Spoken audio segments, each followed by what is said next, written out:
क्या कर रही हो उत्तरा? हाँ प्रभु, आज पता नहीं मेरे गर्भ में बहुत पीड़ा हो रही है, बहुत जलन हो रहा है प्रभु। उत्तरा का केश बिखरा पड़ा है, आंखों से गंगा यमुना की धारा बह रही है।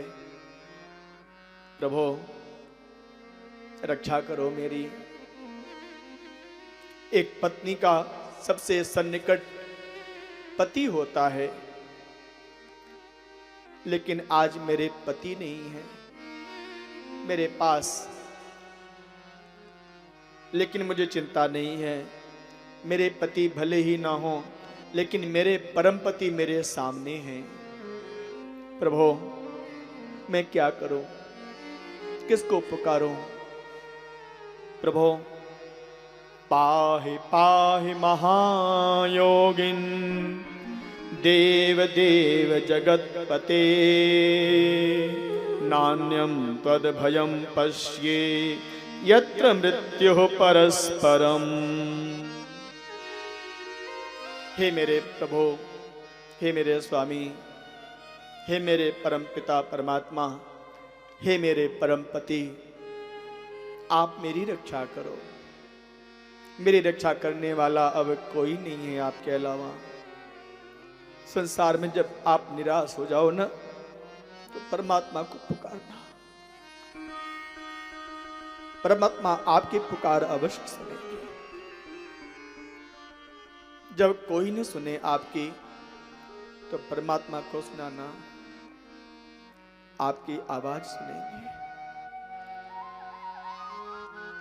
जब आपका कोई सम्मान न करे, परिवार में होता है ऐसा,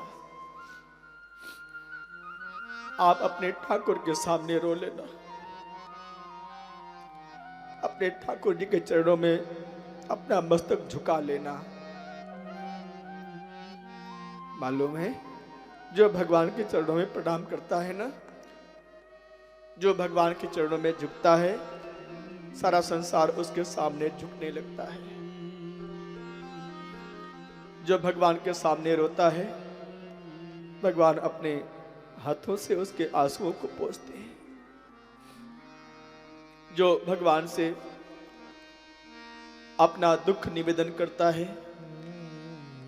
भगवान उसके दुख का हरण कर लेते हैं।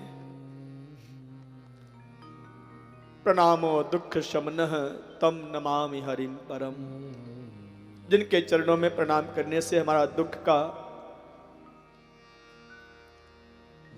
समापन हो जाता है, ऐसे भगवान के चरणों में आज उत्तरा प्रणाम कर रही है। प्रभु मैं क्या करूं? अर्जुन, भीम, युधिष्ठिर, नकुल, सहदेव ये हमारी रक्षा नहीं कर पाएंगे। मां कुंती भी नहीं रक्षा कर पा रही है। मैंने सबके सामने अपना दुख निवेदन किया, मेरा समाधान नहीं हुआ। प्रभु आप मेरी रक्षा करो। पाहि पाहि महायोगिन। आप योगी नहीं हो बल्कि महायोगी हो। प्रभु मेरे गर्भ में बहुत पीड़ा हो रही है।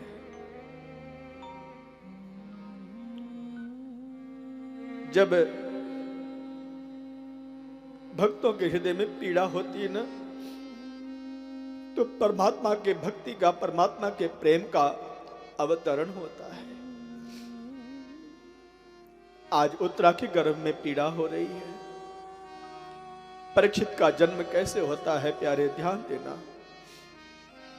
जब तक अंतःकरण में, हमारे हृदय में पीड़ा नहीं होगी, तब तक परीक्षित का जन्म होने वाला नहीं है। तब तक मेरी आत्मा का कल्याण होने वाला नहीं है। विरह वेदना होनी चाहिए, करुण पुकार होनी चाहिए।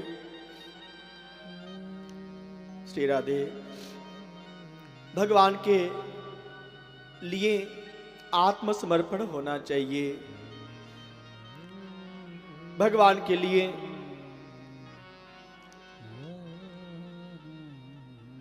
एक श्रद्धा का फूल होना चाहिए। चरणों में चढ़ाने के लिए। प्रभु,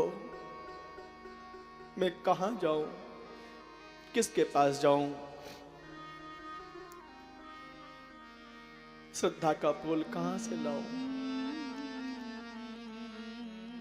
ये संसार, इस संसार के पास मैं जाऊंगा श्री राधे, इस संसार के पास मैं जाऊं, कुछ नहीं मिलने वाला है, निराशा के अलावा कुछ नहीं मिलने वाला है।